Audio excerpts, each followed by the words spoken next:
now is the time we're all waiting for. We're going to start the scroll, put up the winners, and we will pause at the last 10 and give them a little more screen time. But here you see the list from 501 down to 11. Wow, look at that, Dave.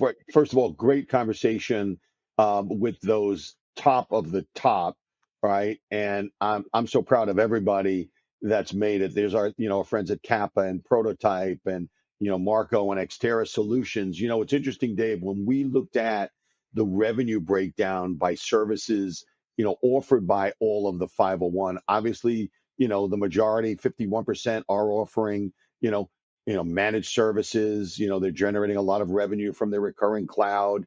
The professional services work, is representing 13% of revenue. I actually should have said managed services represents 51% of their revenue at this point, because everybody's got a little bit of a diversified look. Security services were accounting for at least 10% of revenue. I thought that was a really strong indicator. Everybody seems to think that, security is, everything, but clearly it's just part of the portfolio, Dave, that these guys offer. Yeah, that's for sure. And, managed security, when you look at the specific to the managed services, managed security, 99% of them offer some kind of managed security. So that, that's a good indication of the times we live in, right? So remote monitoring and management, RMM, 96% offer that, 96% offer help desk or service desk, 95% offer manage backup and disaster recovery, which is kind of fits a little bit into with security. 93% are doing server backup, 91% are managing email, anti-spam. So again, security angle. But those 6 services all are offered by at least 90% of the MSP 501. I was glad to see my friend C Ford scroll by.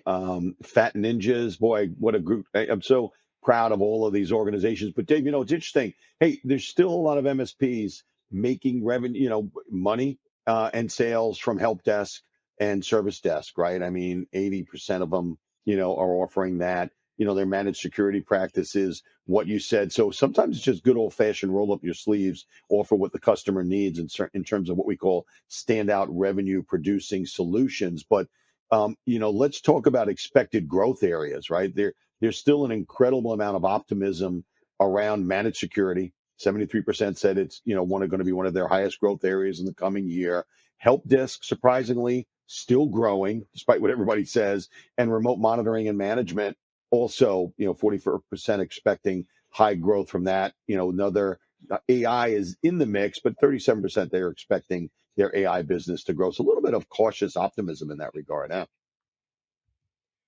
For AI, I would say yes. I mean, like everybody's talking about it, but a lot of people are still figuring out exactly how to make money. And when you look at the we still got new AI tools coming out. It's still really an emerging technology.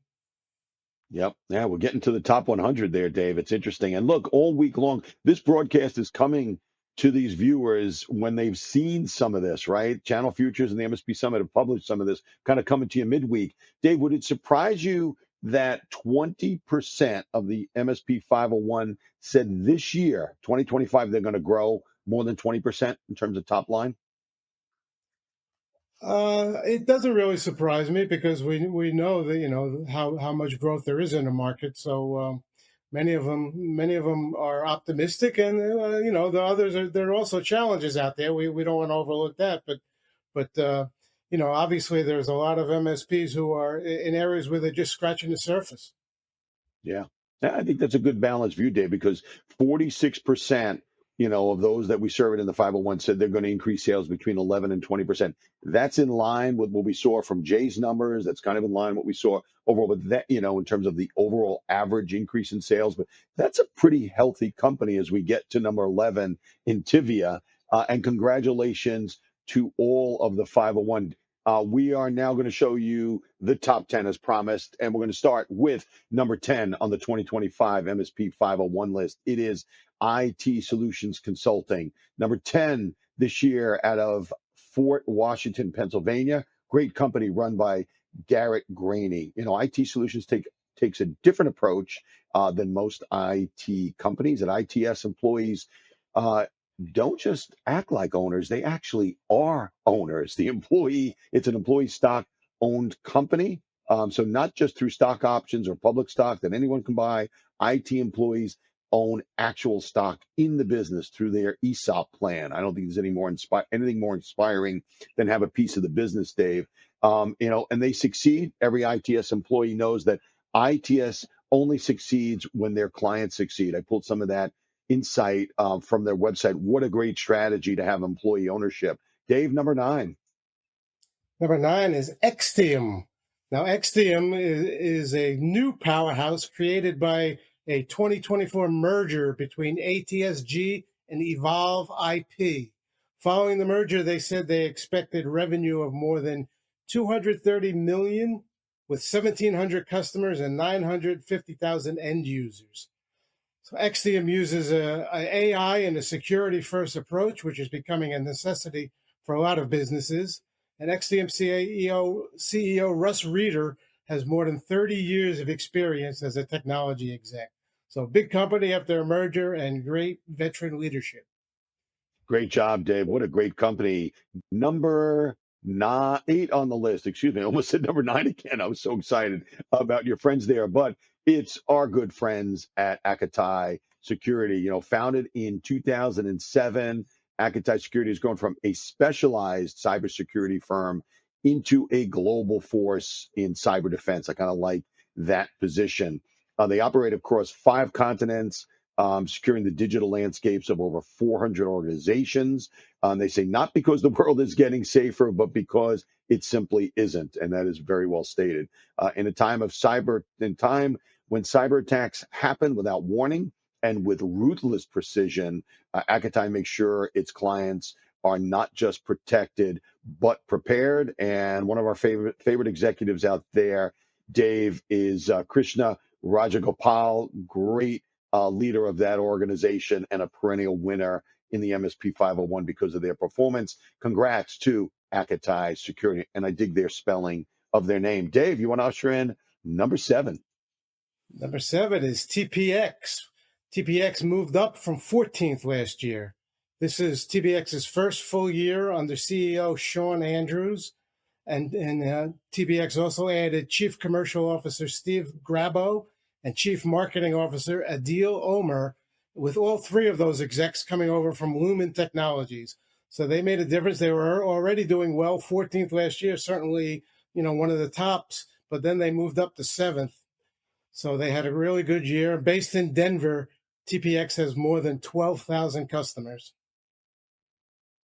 Dave, when you ushered in TPX, I kind of think of kind of a hybrid type of partner there with some of those Lumen executives. Here's a company that focuses on nothing but cloud. The good folks at Cloud Elegant. When you think of Cloud Elegant, the first thing that comes to mind is cloud. And yes, they are a big AWS partner in particular. They've achieved AWS small and medium business competency along with the AWS DevOps competency, and they are an advanced consulting partner for AWS. Amazing. Founder and CEO Quasem Akatar deserves a lot of credit. He's been at cloud, in the center of cloud for many, many years, going back to on the end user side when he worked for Toyota and Capital One. Dave, you ready for the next? Sure. Number 5, Personified Tech. Now, Personified Tech made a big jump from 97 a year ago, all the way up to number 5. So Personified does a lot of work for nonprofits and political campaigns, and maybe that's why they moved up in the 2024 election year. CEO Mike Marotti started Personified in 2021 after running IT and cybersecurity for a challenger in the 2020 presidential primary. So that shows you where their roots are. Personified is based in New York, but has a strong presence in Washington, D.C., of course. So, Great, Bob, you want to tell us Dave. about the 4? Yeah, I do. I mean, like, hey, we're deep into the top 5 here. So number 4 is assured data protection. It certainly shows you that there is proof that partners come in many sizes, shapes, forms, and specialties. Assured has built a successful MSP, as we heard earlier, Dave, on your panel around rubric, not rubric, is the company that they built their business around. In fact, it's one of Rubrik's largest and most established partners in the world. They're doing obviously a lot of cloud backup, security, disaster recovery as a managed service, right? Great company run by Simon Chappell. I believe he was featured in your panel, Dave. Did you enjoy chatting with Simon? Of course, yes. It's always great to talk to Simon, and I know Rubrik very well, and to be their number one partner, I can see why that moved them up the list this year. Yeah, congratulations to Assured Data Protection. Dave, how about number three? We're getting really close to the top. We're getting there. Expedient is number three for the second straight year after placing fourth on the 2023 MSP 501. So this is certainly a consistent MSP. And we had CEO Brian Smith on our panel earlier, and listening to Brian, I think you know why they were such a success. So Expedient was a VMware Cloud Foundation as a Service Partner of the Year and a VMware's rival Nutanix's America's Service Provider Partner of the Year last year. So that makes them virtually everyone's best friend. So Expedient has a very strong position both in the virtual infrastructure and also in cloud. So they have a couple of markets, very strong markets there where MSPs can thrive, and they're capitalizing on that. And the fact that all these people want to work with them shows them how valuable they are. Dave, you talked about a company earlier that does a lot of work on Capitol Hill and in D.C. Expedient should win an award for being able to navigate the political waters of both VMware and Nutanix and keep both of those partners happy and growing. That's not easy given the competitive nature of those platforms. But they do it, and they do it well. All right, Dave, we ready for the top two? I'm ready. All right, we've got our good friends at Zayo. You saw the SVP of Managed Services, Michael McCurley, on our MSP 501 panel. Great point of view on this very diversified company. They position themselves as providing network services to some of the world's largest and most innovative companies with a wide range of network services and edge solutions. And like some other companies we mentioned, right here, you're kind of seeing that IT services and we'll say the connectivity and the communication space merging into an incredible model. This is clearly an organization that spans connectivity and the IT channel. They've got core, cloud to edge. An interesting fact about Zayo, Dave, is that due to some debt offering that they did, their financials are released to a core group of investors. So people actually know and have betted on the performance of this company. Great company in the number two position. I don't think there's any more better example of somebody that straddles both the IT world and we'll say the connectivity communications world. And Dave, drum roll, and without further ado, number one. Okay, I can't say I'm surprised to see Ensano here. Ensano returns to number one where it was in 2023 before placing second last year. So this is an MSP that has built a strong business around the venerable mainframe, yet is also a close partner with the big three cloud hyperscalers. So it facilitates mainframe modernization strategies.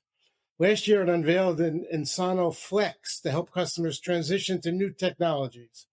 Based in Chicago, Ensano boasts of over 3,000 employees under the leadership of CEO Jeff Von de Lane and President Mark Capri, who we had on our panel. Great, Dave. All right. Well, let's put it this way. We did give some special treatment to the MSP 501 top 10, but the 501 overall, the entire list, we want to congratulate, as well as Ingram did earlier in the broadcast. We want to congratulate the class of 2025. What a great group of MSPs. I put them under the umbrella of channel greatness. These are organizations that are exceeding the growth rates, the delivery, the focused on managed services, the focused on AI, security, and cloud better than anybody. If you as an MSP want to achieve greatness, get to know these organizations, come to the MSP Summit, read our MSP 501 stories. You will absolutely get under the covers and understand the benchmarks you need to deliver year in and year out. Dave, I'll let you close things because I know you've worked hard over the past several months to bring the MSP 501 to life. Yeah, again, congratulations to all the winners. We saw there were a lot of good candidates who didn't quite make it. So, everybody on this list should be proud of their performance last year. And we look forward to seeing all the winners, or as many as possible, at the MSP Summit in September. And I know I'll be talking to a lot over the coming weeks and months. So, it's been a great experience. Yeah, great broadcast, Dave. We do hope just go to the MSP Summit website. You could sign up for our event. You saw you could scan the QR code or reach out to Sydney to get your seat there. Or if you need to, reach out to Dave and I. We're pretty easy to find. So certainly on behalf of the Channel Partners Organization, the MSP Summit, and the Great Informa Organization, thanks for joining us. We appreciate your time. Congratulations to all of the MSP 501. And it is such a great, transformative, pivotal time to be in the channel. I've been doing it for a long, long time, and I'm really honored to be here with you today and be here with my good friend Dave Raffo to bring you the MSP 501 list. Thanks again for joining us. Have a great day.